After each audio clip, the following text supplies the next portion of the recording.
The bridge closed at 6:03 in the morning, and by 6:07, half of Silver Pines Estates was trapped behind a gate they swore belonged to them.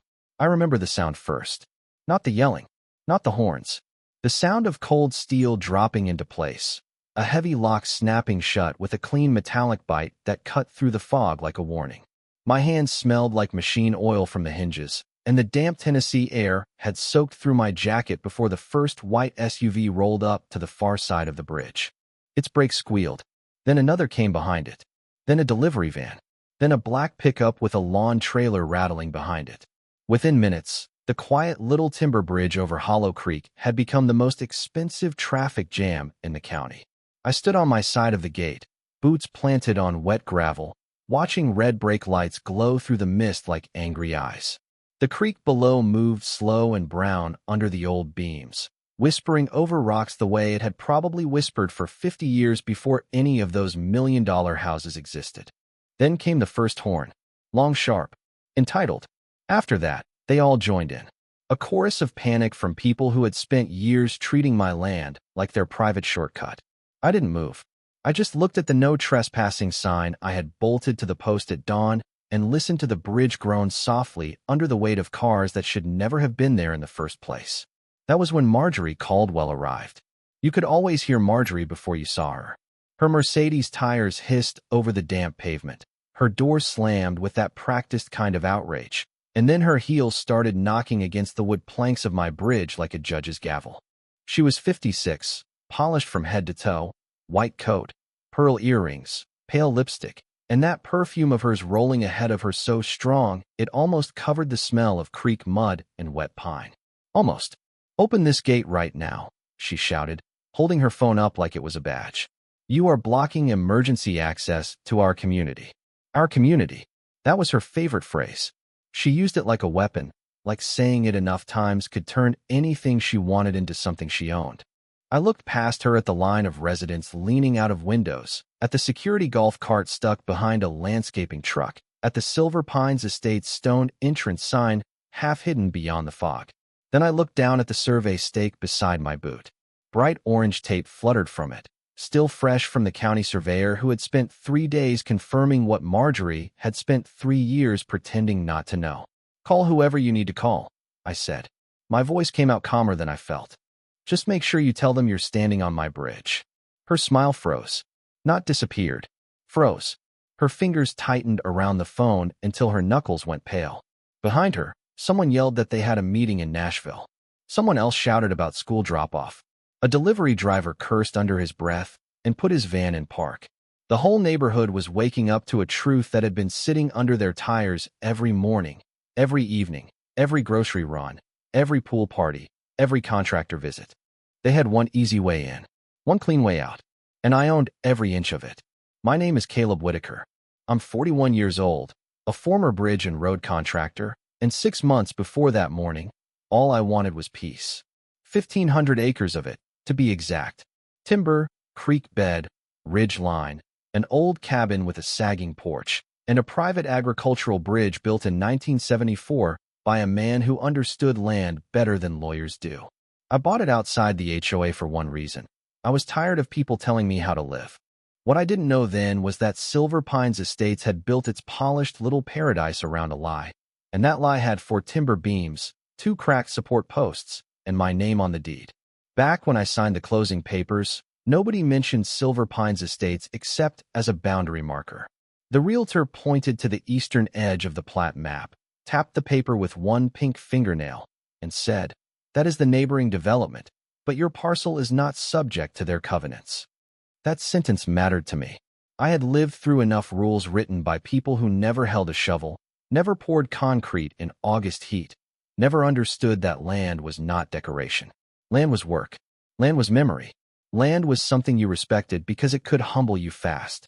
The first time I drove out there alone, my truck tires crunched over the gravel approach, and the bridge came into view through a curtain of pine branches. It was not beautiful in the way Silver Pines wanted things to be beautiful. No stone pillars, no brass plaque, no fake lanterns glowing at noon. Just weathered timber, rust-stained bolts, heavy guardrails, and the low sound of Hollow Creek moving underneath. To me, it looked honest. The cabin sat about 3/4 of a mile beyond it, tucked into a rise where the trees opened just enough to show the ridgeline. The porch leaned a little to the left. The roof needed work. The windows rattled when the wind came down the hollow. I loved it before I ever unlocked the door. After my divorce, after selling my half of the contracting business, after watching my father fade in a hospital room that smelled like antiseptic and weak coffee, I needed something that did not ask me to perform for anybody. 1,500 acres gave me that. Or I thought it did. My father had been a county road foreman for 29 years, the kind of man who could look at a culvert and tell you whether it would survive a storm before the first raindrop fell. He taught me how to read land by listening to it, where water wanted to go, where soil would slip, where a road should bend instead of forcing its way straight through. When I was 12, he took me to a washed-out bridge after a spring flood and let me stand beside him while crews worked under gray skies. He pointed at the broken supports and said, "A bridge does not just carry weight, Caleb. It carries responsibility." I did not know those words would come back years later with Marjorie Caldwell yelling across my property line. During those first 2 weeks, I worked from sunrise until dark. I cleared brush from the cabin steps. I replaced rotten boards on the porch. I walked the creek bank with a thermos of black coffee, breathing in wet leaves, pine sap, and old wood.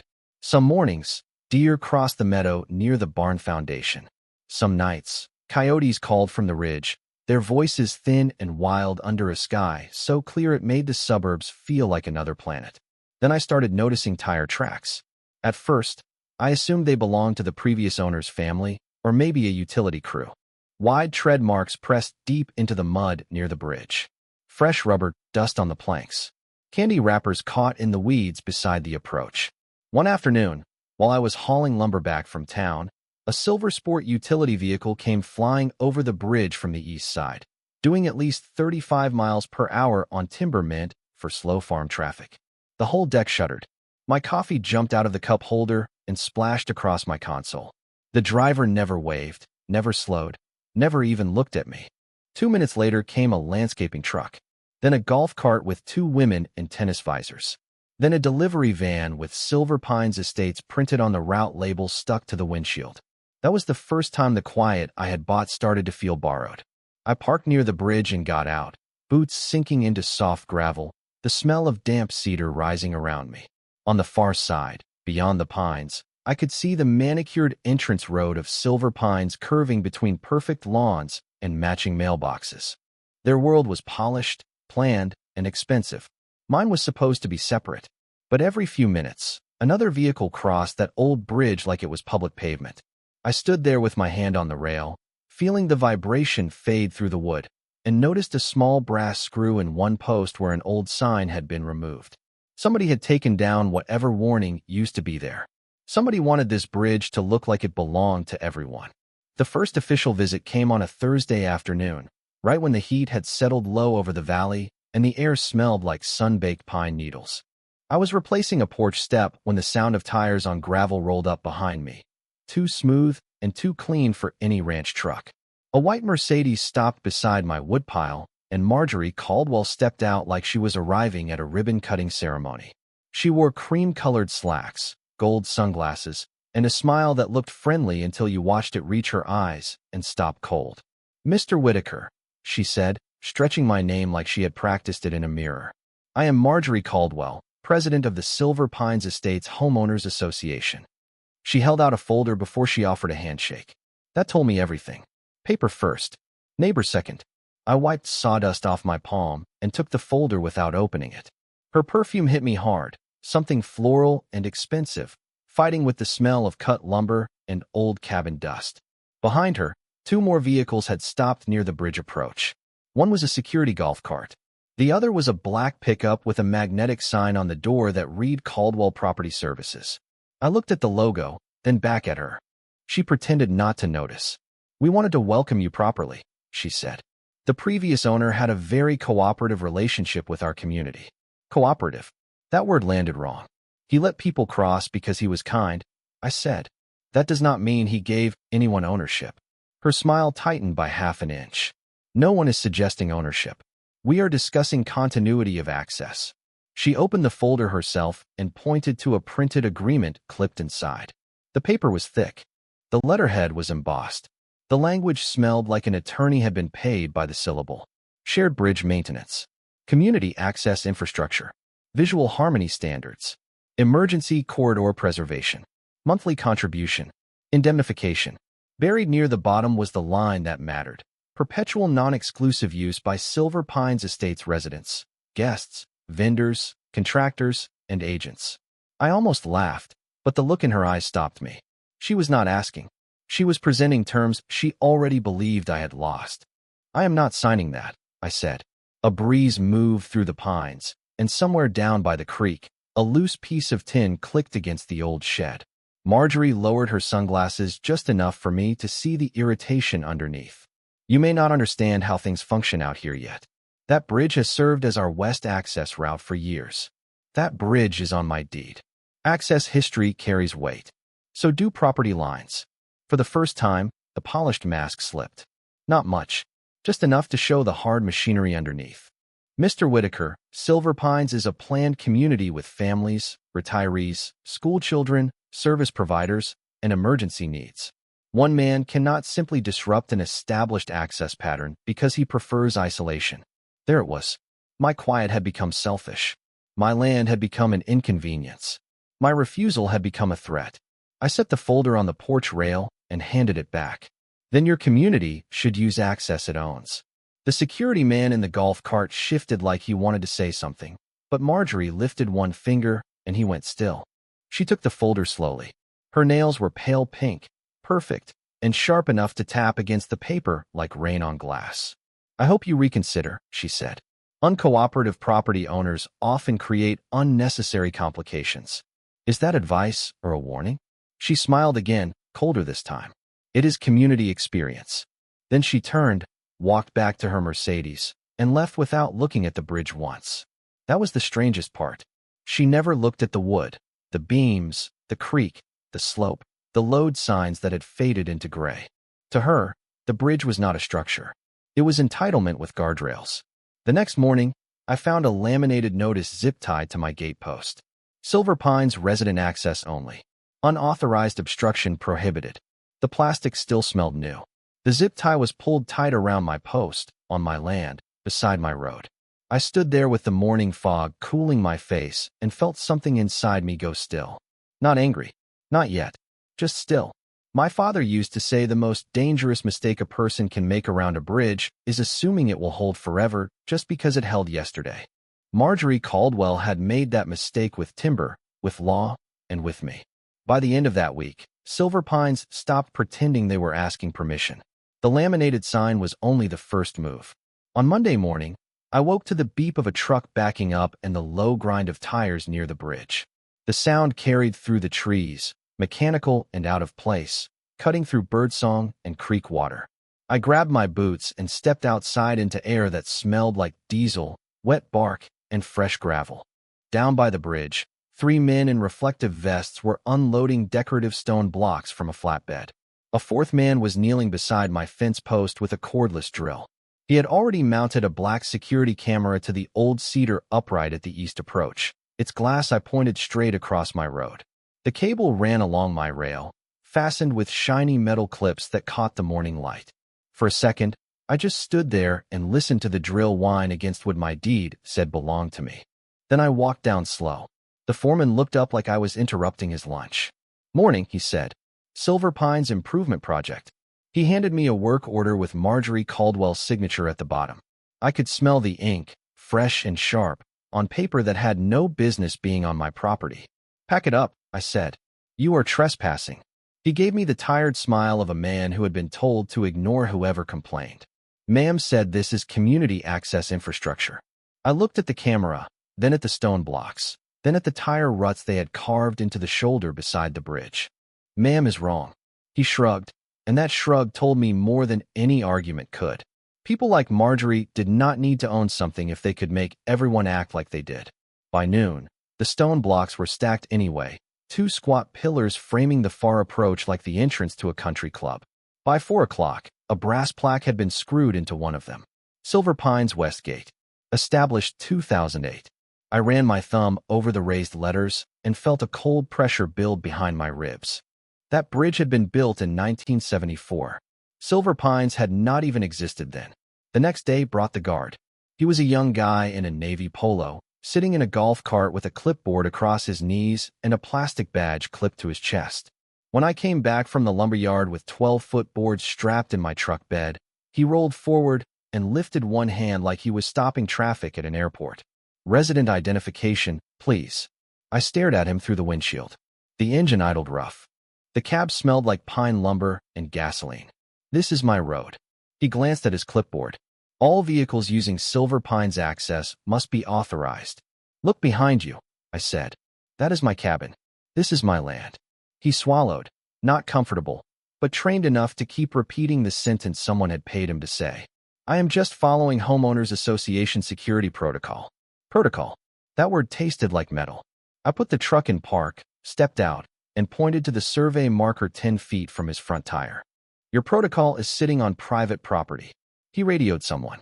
10 minutes later, Marjorie arrived in her Mercedes with another smile and another folder.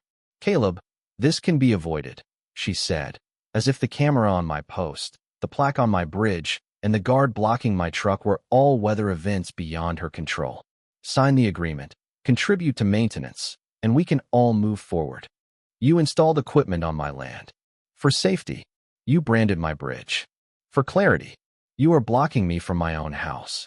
Her face hardened. "You are creating instability for 112 households." There it was again. 112 households used as a shield for one woman's decision. That evening, a certified letter waited in my mailbox. $750 for obstruction of community access. $300 for non-compliant signage. $85 monthly bridge maintenance contribution. Failure to comply may result in legal action. I read it under the porch light while moths tapped against the glass and the creek moved in the dark below. The paper felt thick between my fingers, official enough to scare someone who did not know better. But I had spent 20 years around contracts, permits, easements, and men with shiny boots trying to turn a handshake into a highway. Marjorie wanted me angry. She wanted me loud. She wanted me to look unreasonable. So I folded the letter, slid it into a file, and wrote the date across the top in black marker. Then I started another folder. I labeled it Bridge Trespass. The next mistake I made was assuming the county would care as much about the truth as I did. I drove into town on Wednesday with my folder on the passenger seat and the smell of paper, dust, and old coffee filling the cab. The county building sat beside the courthouse, red brick, faded flag, metal detector humming at the entrance. I carried my deed, my closing documents, photos of the camera on my post, photos of the Silver Pines plaque, and the certified letter demanding money from a man who did not belong to their association. The clerk at the planning desk was polite in the way people get polite when they know they are not going to help you. She looked at the map, clicked through a few screens, frowned at something, then said, "This appears to be a civil access dispute." I felt my jaw tighten. "They installed equipment on my land. You may need an attorney. They are blocking me from reaching my own cabin. The sheriff's office may be able to document that. They are billing me for a bridge I own." She gave me a sympathetic look that did not reach the printer behind her. Homeowners Association matters can be complicated. Complicated. That word followed me down the hallway like a bad smell. At the sheriff's office, a deputy took my statement, looked at the photos, and scratched the side of his face with a pen cap. He did not dismiss me, but he did not move fast either. "Mr. Whitaker, if there has been no damage and no immediate danger, this may need to go through civil court." They drilled into my bridge post. "I understand." They put up a fake access sign. "I understand." They stopped my truck. He sighed. Not rude, just tired. "I can send someone out if it happens again." That was how people like Marjorie won. Not because they were right. Because every office treated the first violation like a misunderstanding, the second like a paperwork issue, and the third like your problem for reacting too late. I hired the first attorney whose office answered the phone. He had leather chairs, a glass desk, and a framed photo of himself shaking hands with 3 county commissioners. He skimmed my file for 14 minutes, charged me for an hour, and told me the cheapest path was negotiation. "You have a strong deed," he said, tapping it with one finger. "But they may argue implied easement based on historic use. There is no written easement. That helps. The bridge is private. That helps too. Then why are you telling me to negotiate?" He leaned back, and his chair creaked softly. Because litigation is expensive, and a homeowners association has one thing private owners usually do not. What is that? A budget funded by people who are not paying attention. I left his office with the same folder, a lighter wallet, and a bitter taste in my mouth. That night, Silver Pines held an emergency board meeting. I know because the next morning my mailbox was stuffed with a printed notice addressed to surrounding property owners. Marjorie had written it like a disaster warning. Uncooperative adjacent landowner threatens established emergency route. Potential disruption to school transportation, delivery services, and resident safety. She never used the words private property. She never used my deed. She never mentioned that her guard had blocked me first. By Friday, people I had never met were slowing down near my driveway to stare. One woman in a white sport utility vehicle rolled down her window and told me I should be ashamed of myself. A man in golf clothes called me selfish while his dog barked from the passenger seat. Someone left a paper cup of cold coffee on my gatepost with a note that said, "Be a neighbor." The coffee leaked down the cedar and stained the wood dark brown. I stood there in the morning sun, smelling sour cream and sugar, and finally understood the game. Marjorie did not need to win in court yet. She needed to make me look like the villain before anyone read the documents. So I stopped trying to convince the crowd. I stopped explaining. I stopped answering strangers on the road. Instead, I went back to what my father taught me. When a bridge starts making noise, you do not argue with it. You inspect every beam. Saturday morning, I laid everything out on the cabin table like a case file. Deed on the left. Closing survey beside it. Photographs in chronological order. Certified letters clipped by date. The cabin smelled like black coffee, printer toner, and the damp wool jacket I had hung near the stove after walking the creek line before sunrise. Outside, Silver Pines traffic kept rolling across the bridge every few minutes, the deck giving a low wooden thump under each tire like an old man clearing his throat. I started with the land records. Not the summaries. Not the real estate brochure. The original documents. I drove back to the county archive, where the basement smelled like cardboard, floor wax, and time. An older records clerk named Darlene listened quietly while I explained what I needed. She did not smile much, but when I mentioned the bridge, she looked over her glasses and said, "You are not the first person to ask about that crossing." That sentence put a hook in my chest. She brought out plat books, so large they had to be carried with both arms. We spread them across a wooden table scarred by decades of elbows and paper clips. Page by page, the story got clearer. In 1974, a farmer named Russell Baines had applied for a private agricultural bridge permit to connect his western pasture to the county road. The permit described a timber span over Hollow Creek. Maximum posted load 8 tons, private use only, no public dedication. Darlene photocopied the page, and the machine light flashed white across the room like lightning. Then she found the easement index. Silver Pines had utility easements, drainage easements, a maintenance easement for their front entrance road. But nothing over Hollow Creek. Nothing across my parcel. Nothing giving Marjorie Caldwell or her 112 households the right to treat my bridge like their back door. I remember touching that old permit with 2 fingers, feeling the rough copy paper still warm from the machine, and hearing my father's voice in my head. A bridge carries responsibility. By Monday, I hired a licensed surveyor named Frank Delaney, a square-built man with sunburned ears and a habit of chewing cinnamon gum. He walked the property line with a global positioning system rover, steel pins, orange flags, and the patience of a man who trusted instruments more than opinions. Marjorie came out halfway through, arms folded, sunglasses on, watching from the far side of the bridge. "This is unnecessary," she called. Frank did not even look up. "Ma'am, property lines are usually unnecessary only to the person standing on the wrong side of them." I almost smiled. The orange flags told the truth better than I could.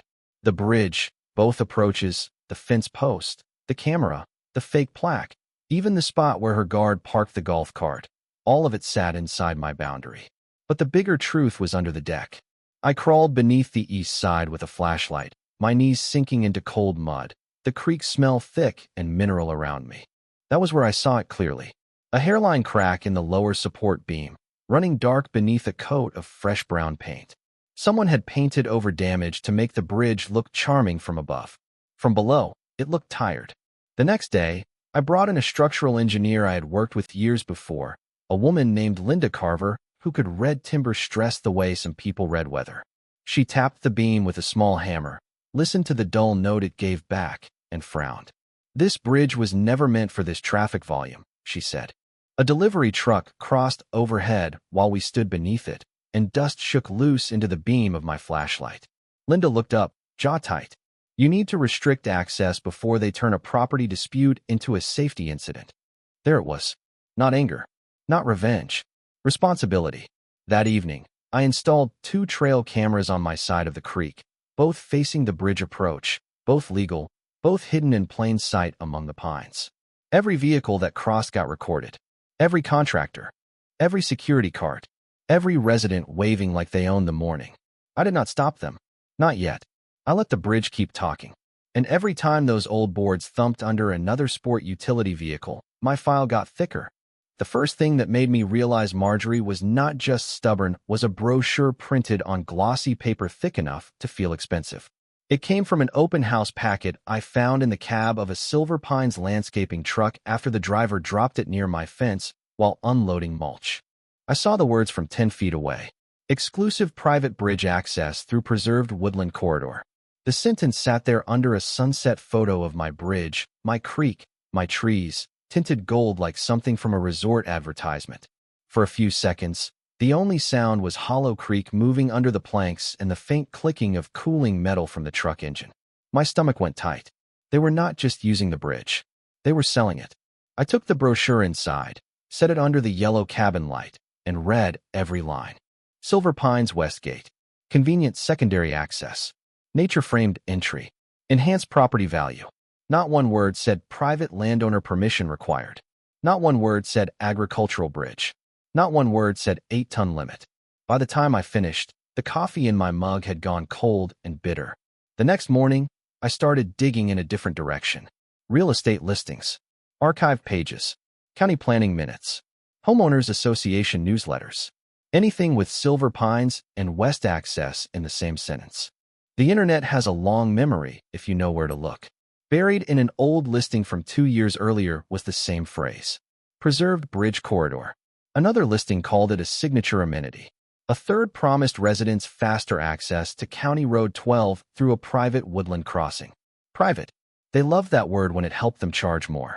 They hated it when I used it on a sign. Then Darlene at the county archive called me back. Her voice was low and careful. "Mr. Whitaker, you may want to see something in the Planning Commission file." I drove into town with the heater blowing dust from the vents and a strange calm settling over me.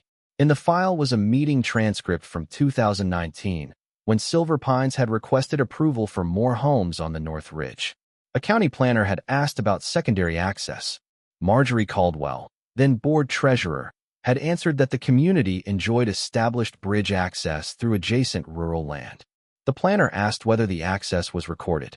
Marjorie said, "Documentation is being finalized." Documentation was never finalized. Instead, they built more houses, printed prettier brochures, and acted like repetition could turn a lie into infrastructure. But the worst page came near the back. It was an internal homeowners association memo attached by mistake, probably because somebody scanned too many papers in a hurry. Marjorie had written it herself. Pursuing a formal easement may trigger compensation demands from the rural parcel owner. Recommend continued informal use until ownership transition creates better negotiation position. I read that line 3 times in the archive room while the fluorescent lights buzzed overhead. Ownership transition. That meant me. They had been waiting for the old owner to die or sell, then planned to pressure whoever came next into signing away the bridge after the community had become dependent on it. My hands were steady when I copied the memo. That surprised me. Anger would have been easier, but what I felt was colder. Cleaner. The kind of focus I used to feel on job sites when a support calculation came back wrong and everybody else wanted to keep pouring concrete anyway. On the drive home, I passed the Silver Pines entrance. Their lawns were clipped short, sprinklers ticking in bright arcs, flags hanging from porch columns, everything polished until it looked harmless. But underneath all that order was a shortcut built on someone else's land and a risk painted brown to look safe. That evening, Linda Carver sent her written report. Load restriction recommended immediately. Continued unrestricted residential and commercial traffic not advised. I printed 3 copies. One for my file, one for my attorney, one for the sheriff's office. Then I wrote a formal notice to Silver Pines Estates. Private bridge access revoked pending structural review. No further homeowners association traffic permitted without written authorization. I mailed it certified. I emailed it. I posted 1 copy on the cedar post where their fake sign had been. For 48 hours, they ignored it. My cameras caught every crossing. A school shuttle, a pool service truck, 2 delivery vans, Marjorie's Mercedes. She even slowed beside the notice, rolled down her window, looked straight at it, and drove across anyway. That was the last piece I needed. Not because she had crossed my bridge, because she had crossed it after being told exactly why she could not. The bridge had carried their arrogance long enough. Now it was going to carry the proof. At 5:18 Monday morning, the valley was still dark enough that my flashlight beam looked solid in the fog. The air had that cold, wet bite that settles in your sleeves before sunrise, and every sound carried too far. My boots scraped over gravel. The creek moved below the bridge in a steady hush. Somewhere up in the pines, a barred owl called once and went silent. I had already checked the notice one last time. I had already photographed the posted warning, the cracked support beam, the survey stakes, the fake plaque, the camera they had drilled into my post, and the tire ruts pressed deep into my shoulder. Then I lifted the first steel gate section off my trailer. It was not fancy. Heavy square tubing, powder-coated black, built by a fabricator I trusted, bolted to new posts set entirely inside my property line. I had installed enough job site barriers in my life to know the difference between a threat and a boundary. This was a boundary. By 6:03, the lock snapped shut. That sound rolled across Hollow Creek like the closing of a vault. I stepped back, wiped oil from my fingers onto a rag, and looked at the sign mounted at eye level. Private bridge. Closed pending structural review. No unauthorized access. 10 minutes later, the first commuter arrived from Silver Pines. A gray sport utility vehicle came around the bend too fast, brake lights flashing red through the fog when the driver saw the gate. The horn came immediately. Then the window rolled down. "You have got to be kidding me." I did not answer. I had learned that silence can be stronger than any argument when the paperwork is on your side. Behind him came a white pickup, then a school shuttle, then 2 more sport utility vehicles. The bridge approach filled like a bottle-necked hose. Engines idled. Exhaust mixed with creek mist. Doors opened. Voices rose. Somebody called me crazy. Somebody called me selfish. Somebody said they were calling Marjorie. I checked my watch and waited. She arrived at 6:31, Mercedes headlights cutting through the fog, her face already arranged into public outrage. She marched to the gate with her phone in one hand and a folder in the other, because Marjorie Caldwell never went anywhere without something official-looking to wave. "You are violating emergency access," she said. "You are endangering residents." "I revoked access in writing," I said. "You ignored it. You do not have the authority to close a community route." I pointed to the survey marker beside the gate. "It is not a community route." She called the sheriff right there, loud enough for everyone to hear, using words like obstruction, safety threat, and unlawful closure. When the deputy pulled up 20 minutes later, she walked to him first. That was her style. Control the first sentence. Frame the story before facts could breathe. I let her talk. I let her gesture at the line of cars, the bridge, the gate, the family she claimed I was hurting. Then the deputy turned to me. "Mr. Whitaker, what is going on?" I handed him a binder. Not a speech. A binder. Deed. Survey. Private bridge permit from 1974. Certified notice. Engineer report. Photos of the crack. Photos of Silver Pines equipment on my land. Video stills of Marjorie crossing after notice was posted. The deputy stood by his cruiser, flipping pages while the crowd quieted in pieces. Paper has a sound when it changes a room. Soft, dry, final. Marjorie tried to interrupt twice. The deputy raised one hand without looking up.